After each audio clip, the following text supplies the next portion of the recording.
Hello, everyone, and welcome back to the Dadsigner podcast. I'm Michael Smith, your host, and today I'm joined by Theron Ragoonanan. Nice. I hope I got it right. Yeah. And Tehran is joining us from Greece, so another European country added to the list. But why don't you give folks a little bit about yourself, tell us about your family and what you do. Okay, so I'll just give you the basics. I am 29 years old this year. I have been doing design for the last 8 years of my life, and I've never turned back since I made that decision to install Adobe After Effects. Funny enough, that's where I designed, but we'll get into that.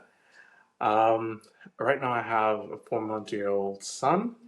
My wife, she is blind, and she's Albanian. Uh, as you said, we live here in Greece. We have two cats, two dogs, and it's just a house full of love.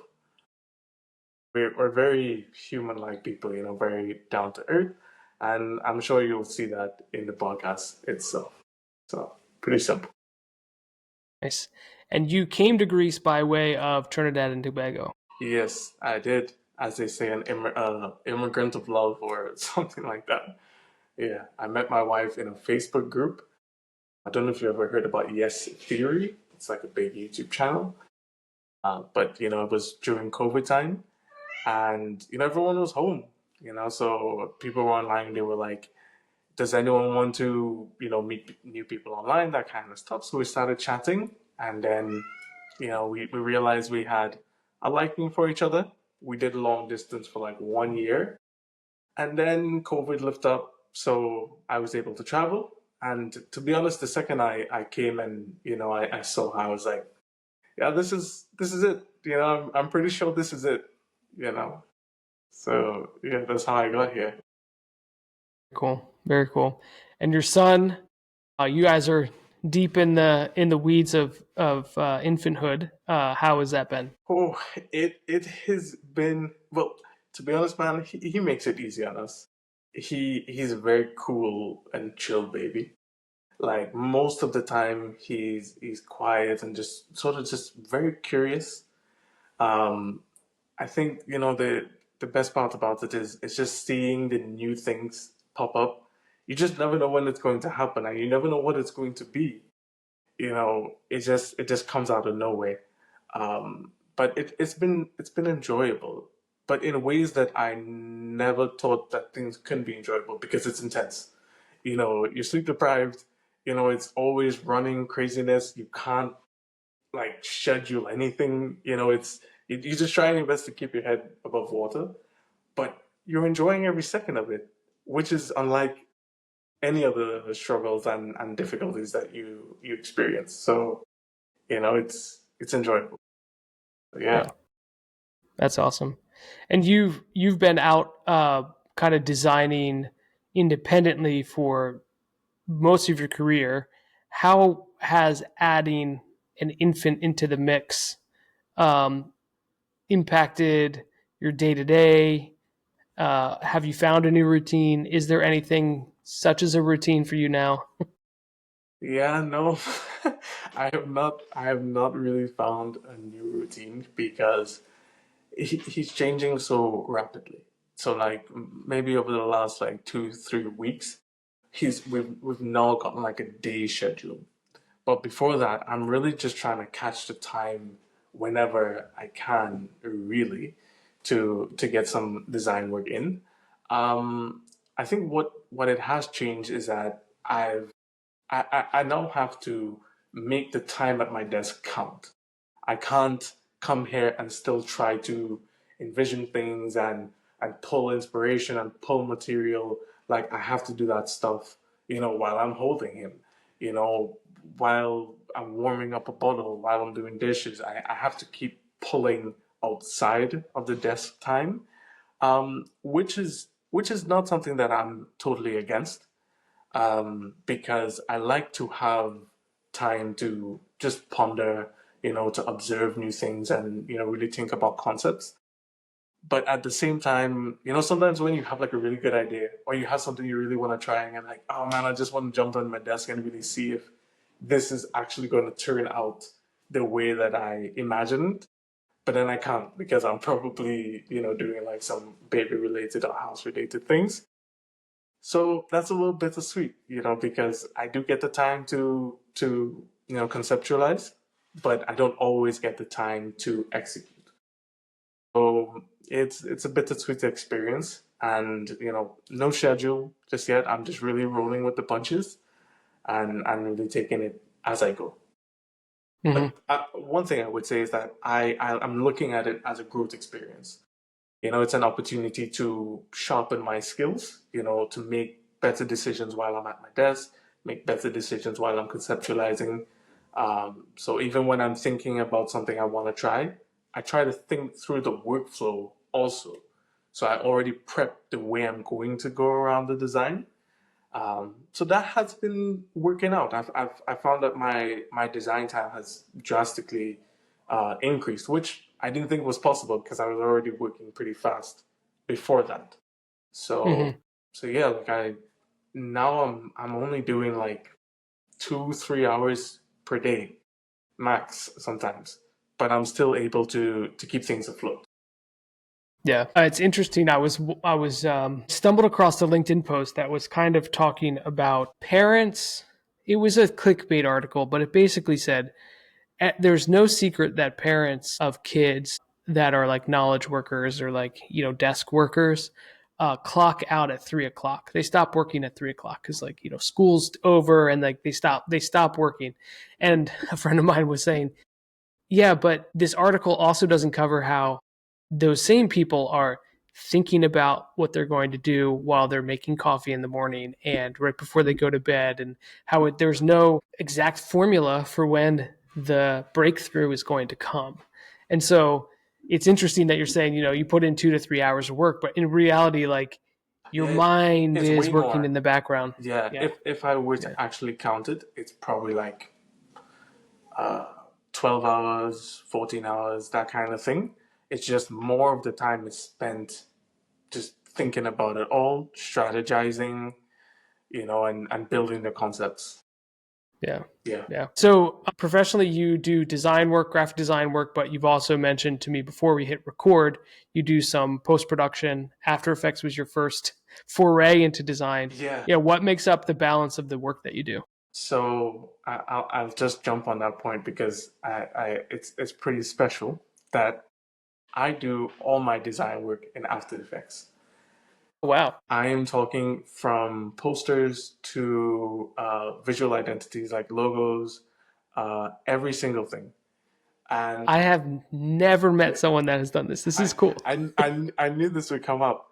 And that was because the laptop I had at that point in time when I started doing design, After Effects was the only thing that was working. Photoshop was like laggy, which is crazy because After Effects is for motion.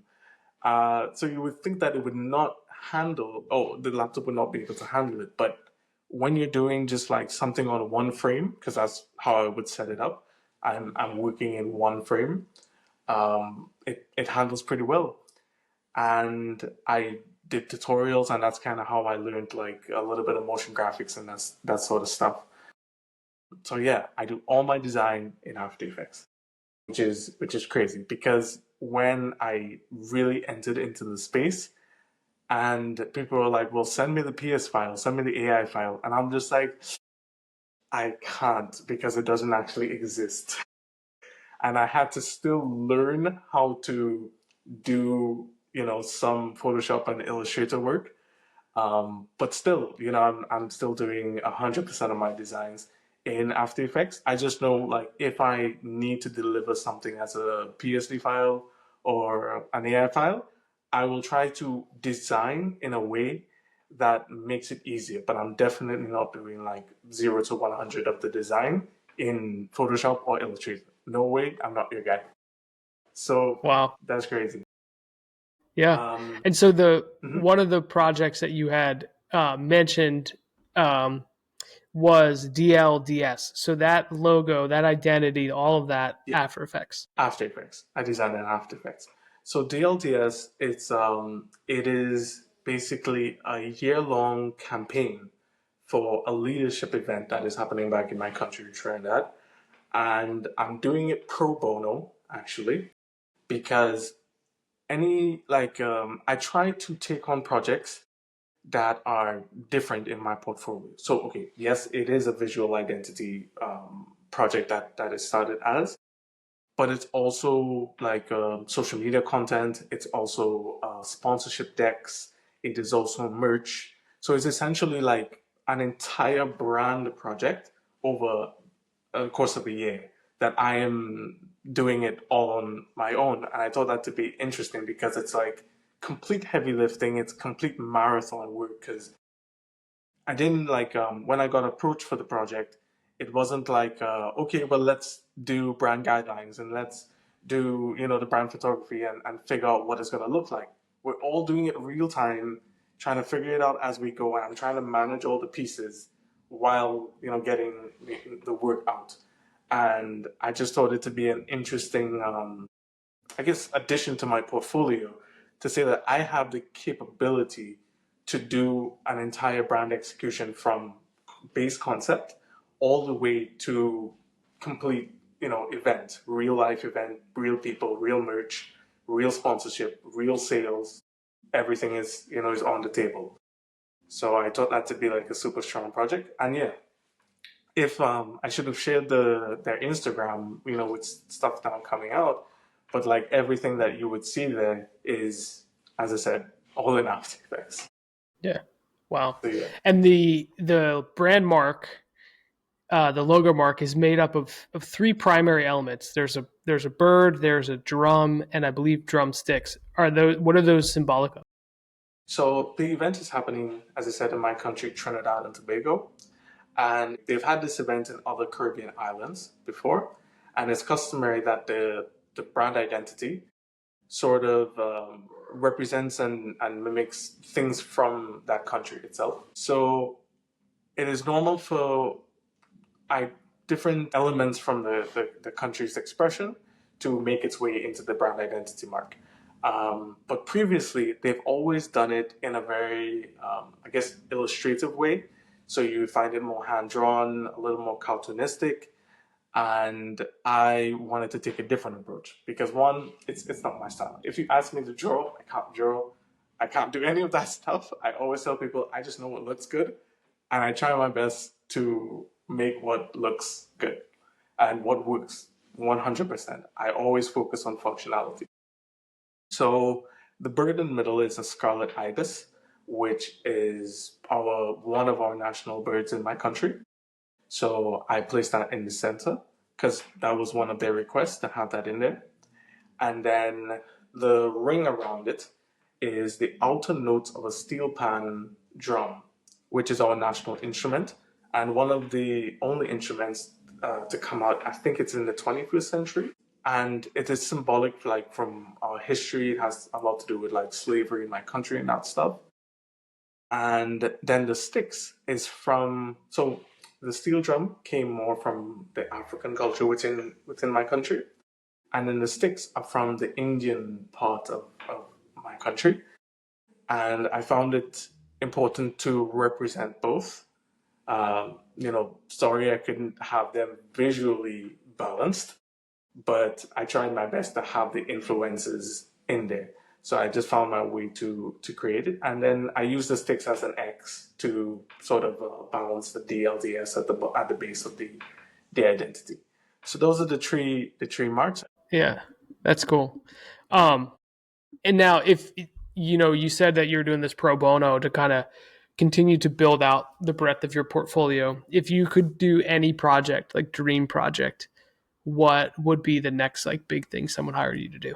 Uh, well, I don't know if I would regard it as a dream project, but I know I've never gotten to touch product. I've always had a service based client, and I've never gotten into product. So I think that would really be one of the things that I want to work on. I'm a little afraid because it's just uncharted territory. But I would really like to see a product that I've designed for, and I mean like truly, like I've gotten to choose whether it's like the actual bottle that we put it in or the packaging, also the labeling and all the material around it, and I would hope to see that real life on a shelf and just walking past and someone is like, "Oh wow, this looks nice," and just have that moment when they're like, "I see that, I get that compliment," but from a total stranger who doesn't even know me, they're just living their life and they see the product and they admire it. That I think that's one of my dreams to do product. Yeah. Yeah. I find folks that have worked predominantly in service based, marketing design Hmm. specifically, Yeah. uh, have to be more creative. Yeah. And I would say so. it's Yeah. because there's like not a tangible thing to look at. It's more of this, intangible, obviously, service that you're selling. I spent a number of years in marketing design teams for service based products, and it would hit a point always where I'm like, how am I going to visualize this? Like, there's nothing tangible to show, and so you have to come up with all these like shortcut and ways to like make a visual product out of something that's kind of ephemeral and like not real. Yeah. That is it is my existing challenge right now, especially Yeah, with like one of my biggest clients. They are in the financial space and very, very corporate, very, very tight. Everything is heavily regulated. Expression is very hard to come by, but it's the one thing that's lacking, and it's the one thing, if you figure it out, it's the one thing that will make you win in that space, because you can't really compete on price. They don't really have that space to do like that price war. And it's such a small industry. Like it's in the US. I can't really say their name. It's such a small industry that they don't have much diversity, like in the services and these sort of things. Everyone just kind of does the same kind of thing. So it's really, how can you show your character, but in like the most boring pitch deck, where it's just all numbers and it's all like compliance. It's like, how can you show it? And what I found works very, very well in those spaces, to just be as uniform as you possibly can. I think the one thing that they usually don't have in that space is that uniformity, because they're always trying to reinvent the wheel. They're always thinking, mm, well, how can we make this interesting? How can we do this differently? So you would find that they can go to, let's say, conference events, and the flyer that they use for the previous conference looks totally different from the other one, because they're always trying to see, how can we make this interesting? And what I've found working more and more lately, and I've been testing this over the last year, is that consistency is winning. Because since everyone is always changing and everything is always changing outside of their industry and their work, the one that stays very consistent with gradual incremental changes is the one that's winning. And it's been working so far. So instead that's of cool. trying to think, well, how can I make this even more creative? How can I just step up one from the one previously? And that's just has been working for us. As you've had your son now and have done, you do design work. Have you done any projects specific to him or around obviously he doesn't have interest yet, but like around like the birth or any videos with him or stuff like that? No, not really. I thought about it quite a few times. Like even I guess at the beginning of the pregnancy, I thought about putting together just a nice, I guess, video. And then I remember seeing, I don't know if you probably know Alan Peters, the Yeah, logo designer. I saw yeah, that he did like a logo using his son's name, like the letter from his name, and it was quite inspiring. And I thought about it, but then I stopped myself, because as much as I would enjoy it, to see it come to fruition. I think that my time is already so limited that I would be taking this to do this to get, let's say, a good feeling about my son and also my capabilities to create something that represents him. I'm using that time instead of actually spending it with him. And I kind of just had to make a decision like what would I actually care for when I look back 2 years from now, 5 years from now, would I care about the logo that I made using his name? Or would I care that I spend time with him? And I think I just decided to spend the time with him instead of doing that. But the other part of that decision of not creating something around him is that I am all of my discernment and decision making goes out the window when I have to make my own stuff. So when I have to do stuff for clients, I'm like, man, I'm good. I can get it done. I can get it done on time each and every single time. I'm still working on the homepage of my website for like months now. Like I could just never get my own stuff done. So I'm not even gonna act like I'll be able to get that done in any time that's reasonable for it to be enjoyable and not just become like something I'm dragging out. So I'm not just not gonna lie to myself about that. Yeah. Yeah. It's so funny you said that. I was driving into the office this morning and I was thinking about a theme that I've seen online as well as kind of, have had a couple conversations with others with is like the designer has a really hard time designing for themselves. And one big aspect and element is their website is never how they want it. Yeah.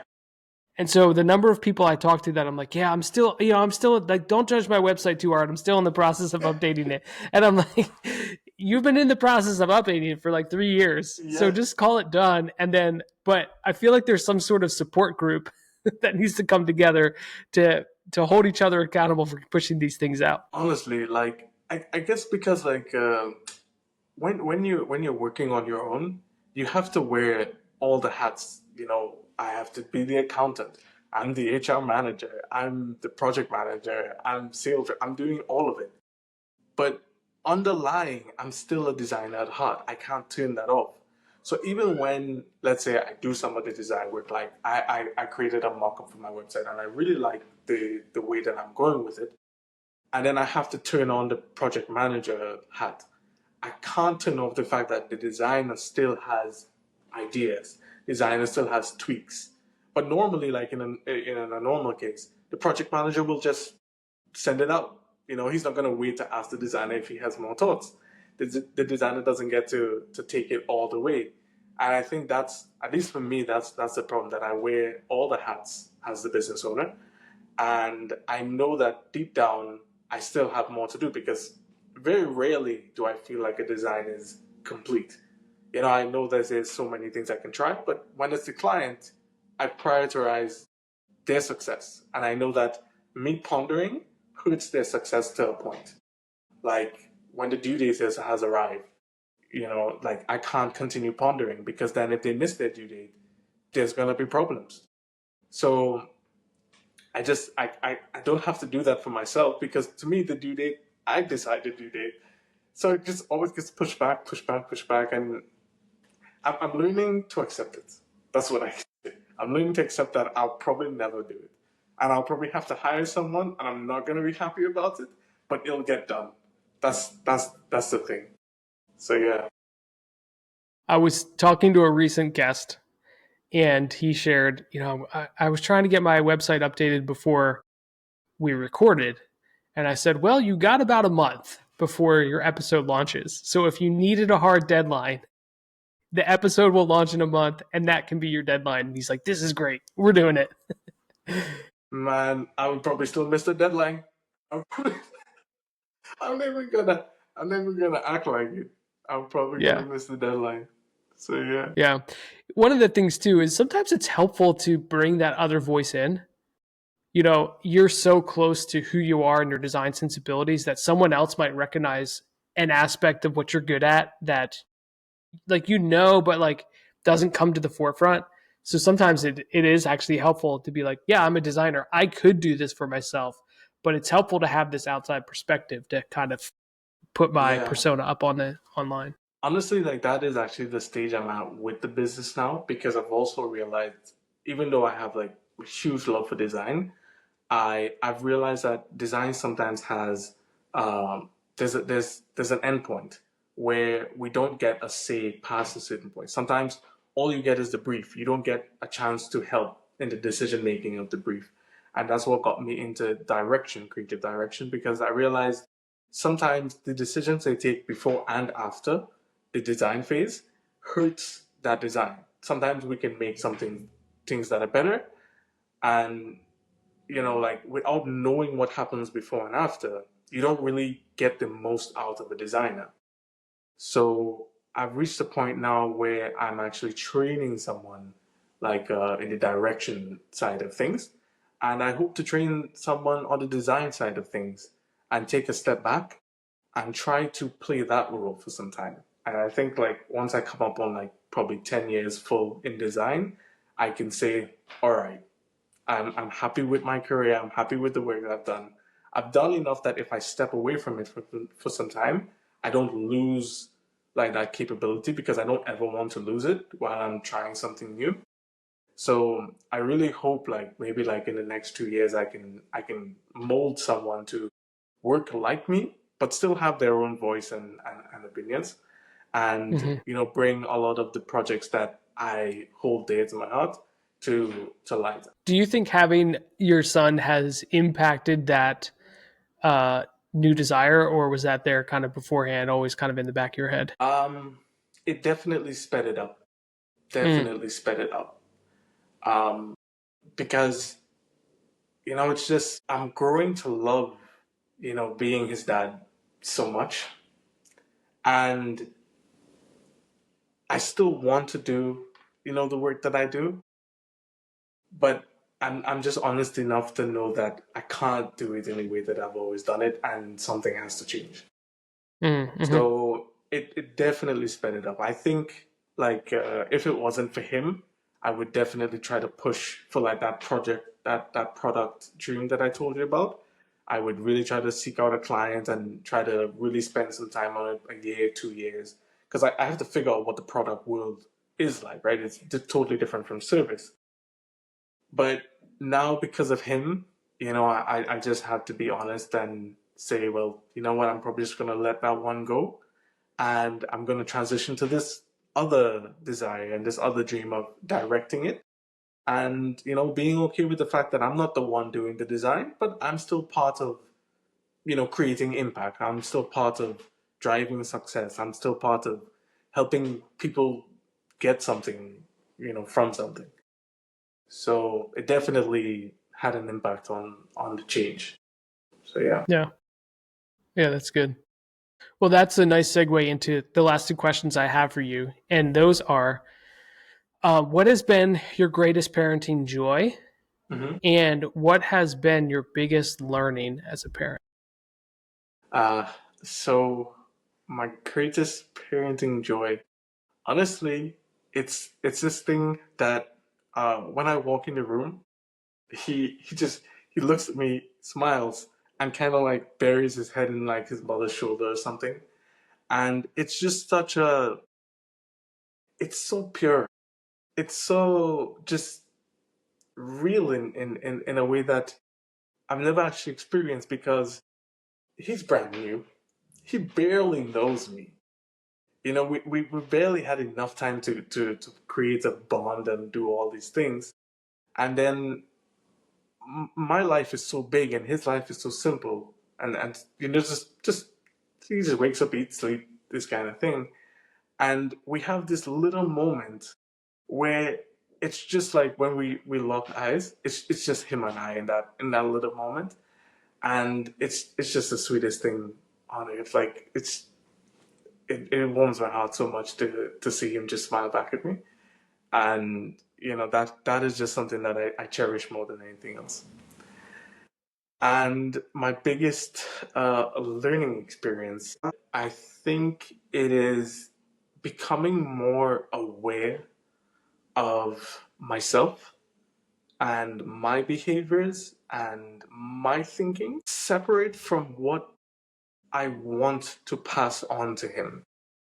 So, like, I'm just more aware of how I have been wired all this time because when I react a certain way, he's picking up these things, and it's not necessarily something that I may want him to pick up. So the learning experience is paying attention to myself and then sort of doing a lot of observation and a lot of retrospection to be like, where did this come from? Why am I like this? Because I'm responding to him in certain ways that I wouldn't necessarily choose to, but I am. So now I need to figure out what is it. He's he's teaching me how to understand myself in ways that I have never done so before because I just never had to be so mindful of my actions and my thoughts and my decisions. So that has been the greatest teaching experience and learning experience to just pay attention to myself and what I'm actually giving him. Yeah, that's good. Well, thank you so much for coming on. If folks wanted to find you online or connect with you, where can they go to do that? Yeah, so my work Instagram is at perception.services and my personal Instagram is at Theron.Ragoonanan. Those are the two main places. And you can also find me on LinkedIn, Theron Ragoonanan. Right now, I don't have my website, as we previously discussed. But yeah, those are the three places that I'm most active. And if they ever wanted to contact me for any reason at all, I'll respond like within 24 hours. So yeah, you can catch me at those places. Awesome. Well, thank you so much for your time. Thank you, Michael. This was a joy.